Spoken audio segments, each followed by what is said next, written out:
ಎಲ್ಲ ನಮ್ಮ ಸೌಜನ್ಯ ಪರ ಹೋರಾಟ ನಮಸ್ತೆ. ನಾನಿವಾಗ ಮಹೇಶನ್ನ ಮನೆಗೆ ಹೋಗೋ ದಾರಿಯಲ್ಲಿದ್ದೀನಿ. ಇಲ್ಲೇ ಕೆಳಗೆ ಮಹೇಶನ್ನ ಅಣ್ಣನ ಮನೆ. ಇವಾಗ ನಾನಿಲ್ಲಿ ಬಂದಿರೋ ವಿಷಯ, ಇವತ್ತು ಕೆಲವೊಂದು ಮಾಧ್ಯಮದಲ್ಲಿ ಮತ್ತೆ ಕೆಲವೊಂದು ಜಾಲತಾಣದಲ್ಲಿ ಸುಳ್ಳು ಮಾಹಿತಿಗಳು ಬರ್ತಾ ಇದೆ. ಜಯಂತ್ ಬಂಧನ ಆಗಿದೆ, ಗಿರೀಶನ್ನ ಬಂಧನ ಆಗಿದೆ, ಇಲ್ಲ ಮಹೇಶನ್ನವರ ಬಂಧನ ಆಗಿದೆ, ಸರ್ಚ್ ವಾರಂಟ್ ಆಗಿದೆ, ಇವರನ್ನು ಬಂಧನ ಮಾಡ್ತಾರೆ. ಯಾವುದೇ ಕಾರಣಕ್ಕೂ ಅಂತ ಯಾವುದೇ ಕೆಲಸ ಆಗಿಲ್ಲ.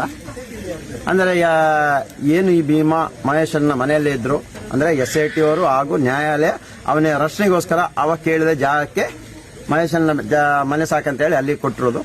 ಅದರ ಪ್ರಕಾರ ಎಲ್ಲ ತನಿಖೆ ಆಗ್ತಾ ಇತ್ತು. ಈಗ ಅವನ್ನ ಇವಾಗ SIT ಅವರ ಸ್ವಾಧೀನಕ್ಕೆ ತೆಗೆದ ನಂತರ ಏನಿತ್ತು, ಏನೆಲ್ಲ ಆಗಿದೆ, ಅವನ ಮೊಬೈಲ್ ಆಗಲಿ, ಅವನ ಬಟ್ಟೆ ಆಗಲಿ, ಎಲ್ಲವನ್ನು ಸರ್ಚ್ ಮಾಡುವ ಒಂದು ಕೆಲಸ ಕಾರ್ಯ ನಡೀತದೆ. ಅದಕ್ಕೆ ಅವರು ಸಹಕರಿಸ್ತಾ ಇದೀವಿ, ನಾವು ಸಹಕರಿಸ್ತಾ ಇದೀವಿ. ಅದರಲ್ಲಿ ಇಲ್ಲಿ ಬಂಧನ ಆಗಲಿ ಇನ್ನೊಂದು ಯಾವುದೂ ಆಗಿಲ್ಲ. ನಾವೆಲ್ಲರೂ ಚೆನ್ನಾಗಿದ್ದೀವಿ. ಅಧಿಕಾರಿಯವರು ಯಾವುದೇ ಕಾರಣಕ್ಕೂ ಯಾವುದೇ ಸಂದರ್ಭದಲ್ಲೂ ಕರೆದರೂ ನಾವು ತನಿಖೆಗೆ ಬದ್ಧರಾಗಿದ್ದೀವಿ. ಇದ್ದ ಸತ್ಯವನ್ನು ಹೇಳ್ತೀವಿ. ಇವಾಗ ಸತ್ಯದ ಮೇಲೆ ನಾನು ನಿನ್ನೆಯಿಂದಲೇ ಹೇಳ್ತೇನೆ, ದೊಡ್ಡ ಬಂಡೆಕಲ್ಲನ್ನು ತಂದಿಟ್ಟಿದ್ದಾರೆ. ಅದರ ಮೇಲೆ ಇನ್ನೂ ಜನ ಬಂದು ಕೂರ್ಬೇಡಿ. ಆ ಸತ್ಯ ಮೇಲೆ ಇರೋ ಬಂಡೆಕಲ್ಲನ್ನು ತಳ್ಳುವ ಕೆಲಸ ಮಾಡೋಣ, ಬದಿ ಹಾಕೋಣ, ಜನರಿಗೆ ಗೊತ್ತಾಗ್ಲಿ. ಅಂತ ಕೆಲಸ ನಾವೆಲ್ಲರೂ ಒಟ್ಟಿಗೆ ಸೇರಿ ಮಾಡೋಣ ಅಂತ ಈ ಮೂಲಕ ಕೇಳ್ತಾ ಇದೀವಿ. ಯಾರಿಗೂ ಏನು ತೊಂದರೆ ಇಲ್ಲ, ಎಲ್ಲರೂ ನಾವು ಚೆನ್ನಾಗಿದ್ದೀವಿ, ನಾವು ಸತ್ಯದಾರಿ ಇದ್ದೀವಿ. ಅದಕ್ಕೆ ಧೈರ್ಯವಾಗಿ ಇಲ್ಲಿ ಬಂದು ಇದನ್ನ ಮಾತಾಡಿಸ್ತಾ ಹೋಗ್ತಾ ಇದ್ದೀನಿ. ಮುಂದೆ ನಾಳೆ ಬೆಳವಣಿಗೆ ಏನಿದ್ರು ನಾವು ಮುಂದೆ ನಿಮಗೆ ತಿಳಿಸ್ಕೊಡ್ತೀವಿ.